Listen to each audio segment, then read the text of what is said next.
B2B channel देखने वाले सारे दर्शकों अमित राठी की ओर से जय भीम जय भारत। साथियों, मैं नरवाना में मौजूद हूँ, जहाँ पर आज हमारे बहुत ही सम्मानित एडवोकेट सुलेख मानव बोध जी की सासू माँ का महापरिनिर्वाण दिवस धम्म देशना के रूप में मनाया जा रहा है। आप मेरे साथ पीछे तस्वीरों के माध्यम से देख सको हो कि बहुत से गणमान्य व्यक्ति भी यहाँ पर मौजूद हैं और उनकी प्रतिमा उस विचारधारा के सानिध्य में वो मनाई गई है आज उनका। तो उनसे भी हम जान कि आज के समय में तो जो लोग अपने माता पिता को भूल जाते हैं, आज के समय में उनको ये प्रेरणा कहाँ से मिली थी और कैसे उन्होंने अपनी सासू माँ का दूसरा जो महापरिनिर्वाण दिवस है वो आज उन्होंने मनाया है। तो तस्वीरों के माध्यम से आप उनकी तस्वीर भी और हमारे रहबर तथागत बुद्ध व संविधान के निर्माता बाबा साहब डॉक्टर अंबेडकर भी जी की भी तस्वीरें यहाँ पर लगाई गई है और कुछ किताबें भी यहाँ पर रखी गई है जो तथागत बुद्ध से रिलेटेड है, बाबा साहब से रिलेटेड है। तो आइए हम सुलेख मानव जी से जानते हैं कि वो क्या कहना चाहते हैं और क्या प्रेरणा देना चाहते हैं आज वो।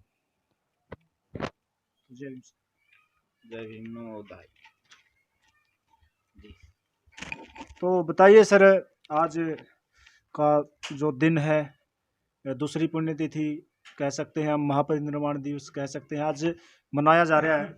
और तो कहाँ से ये विचार आया, क्योंकि वर्तमान दौर में देखा जाए कि जिस प्रकार से समाज में की स्थिति पैदा हो रही है, देश में जिस प्रकार के हालात है, तो अपने माँ बाप को भी लोग दूर कर देते हैं। तो कैसे विचार आया और क्या आज प्रेरणा देते हो आज?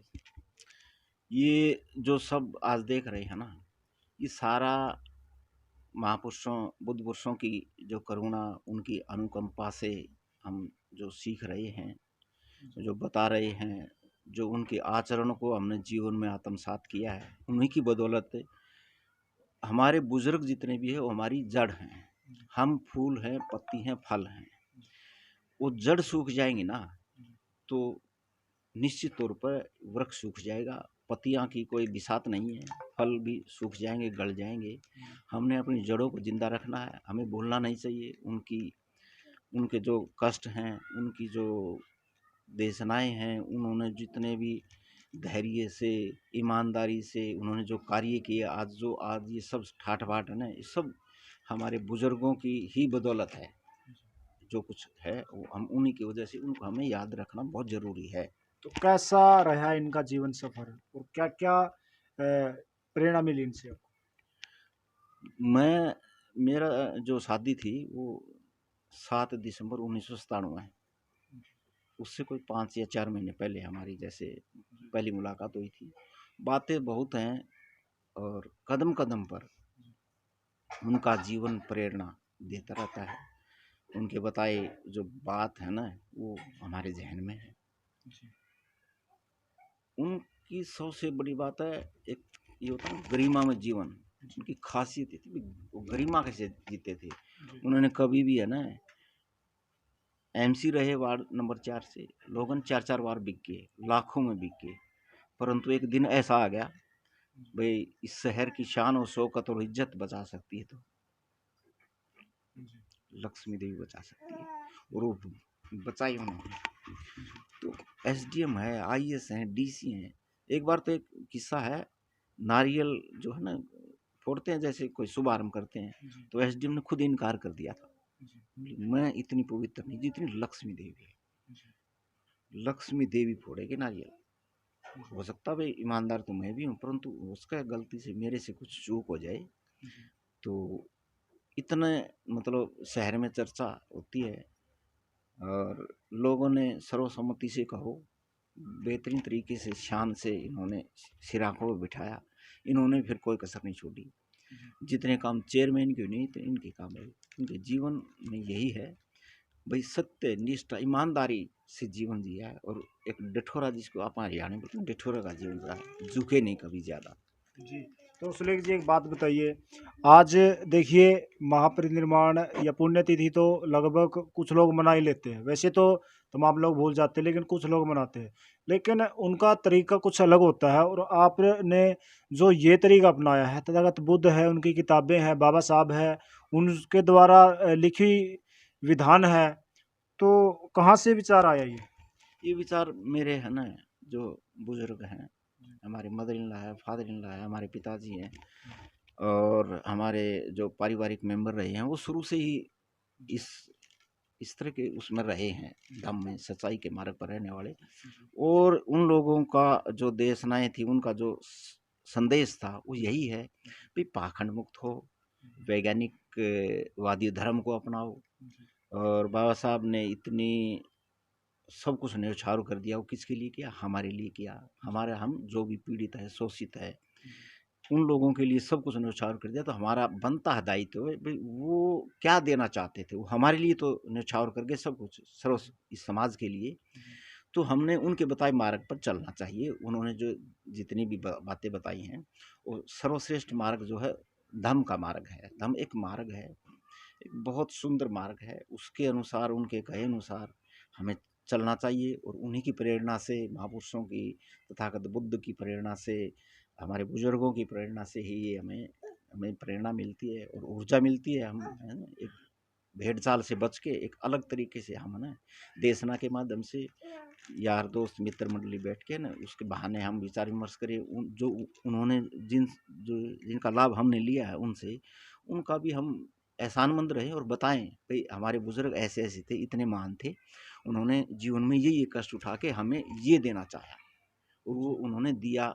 डायरेक्ट हम उनके बिल्कुल हम तय दिल से उनको नमन करते हैं। तो मैंने पहले भी पूछा है कि वर्तमान के हालात को देखते हुए क्या कहना चाहोगे कि किस प्रकार से लोगों के अंदर बदलाव आना चाहिए, क्या करना चाहिए उनको?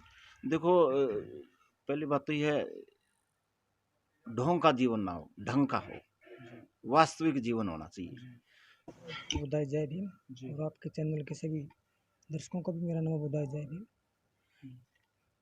देखो, ये एक धम्म का मार्ग है और धम्म में जो देशना होती है, देशना में जो परिवार के लोग हैं, उनके मित्र हैं, रिश्तेदार आते हैं, उन्हें आने का अवसर मिलता है। और हर परिवार, हर समाज आज दुखी है और दुख को समाप्त करने के लिए जो मार्ग है, ये धम्म का मार्ग है। परम पूज्य बाबा साहब अम्बेडकर ने और तथागत बुद्ध ने दिया है। हमारे जो आज इस घर में ये पुण्यतिथि मनाई गई है, वो एक महिला शक्ति थी और उन्होंने भी महापुरुषों के रास्ते पे चल करके अपने परिवार को इतना मजबूत किया है, पाखंडवाद से बाहर निकल करके शिक्षा स्तर पे मजबूत किया है। ठीक है, इसीलिए उनको याद किया गया है, क्योंकि जाने वाले के विचारों को याद किया जाता है और इसलिए उनको याद किया था। और उनके माध्यम से आज इस देशना में जो भी लोग नए आए हैं, उनको भी कहीं न कहीं दुख से बाहर निकलने का मार्ग मिला है। और मानव कल्याण का अगर रास्ता है तो धम्म का रास्ता है। सुख प्राप्ति और दुख मुक्ति का ये मार्ग है। इस पे जब तक हम नहीं चलेंगे, बाहर में नहीं उतारेंगे, तो हम दुख से बाहर नहीं निकल सकते। बताइए। मास्टर बलदेव सिंह जी। शिवानी मंडी से मैं रहता हूँ जी। और मैं तो यही कहूँगा कि जी, आज के वक्त में जितने जी कोई इतना नहीं करते, मरने के बाद भी जो बच्चे या संबंधी जो याद करते हैं, ये बहुत बड़ी बात है जी। तो आप कोई उनसे जुड़ी हुई यादें बताइए। देखिए, प्रेरणा तो यही है कि एक लोभ लालच से परे रह के एक बहुत ऊंचा पद उन्होंने मान सम्मान का जो नगर पालिका सिवानी में मिला था जी, उसकी गरिमा बनाई रखी। और हमें बार बार ये कहते रहे भी लोभ लालच से जी, नहीं, उसमें नहीं आना है। अपना जो रास्ता है वो अच्छे ढंग से निभाओ, जनता की सेवा करो। उन्हीं की प्रेरणा से आज मैं गरीब तबके का, मेरी शिवानी तहसील का धन संपन्न या सरकारी नौकरी पर हैं, वो समाज के गरीब तबके का उन बच्चों का की तरफ कम ध्यान देते हैं, उनकी सहायता नहीं करते। यही बस थोड़ा दुख है। लेकिन हम तो ऐसे ही गरीबों की, बच्चों की मदद करते रहेंगे जी। और आज ये बहुत अच्छा काम किया इन बच्चों ने, जो सबको प्रेरणा भी मिलेगी जी और हमारा तो आशीर्वाद है बस, और कुछ नहीं। जी, धन्यवाद जी। तो आप में से कोई बात? साथियों, ये थे हमारे सुलेख रंगा जी के घर पे मैं मौजूद हूँ, जहाँ पर उनकी सासू माँ की आज दूसरी पुण्यतिथि मनाई गई है। तो इन्होंने ये एक काफ़ी अहम बदलाव किया है समाज के लिए। ऐसे मौके बहुत कम देखने को मिलते हैं जब इस तरह की परिस्थितियों के अनुकूल भी शिक्षा का प्रचार किया जाए। तो आप भी इससे कुछ प्रेरणा लीजिए और वीडियो को ज़्यादा से ज़्यादा लाइक, कमेंट, शेयर और चैनल को ज़्यादा से ज़्यादा सब्सक्राइब करिए। तो बने रहिए मेरे साथ। अमित राठी। जय भीम, जय भारत।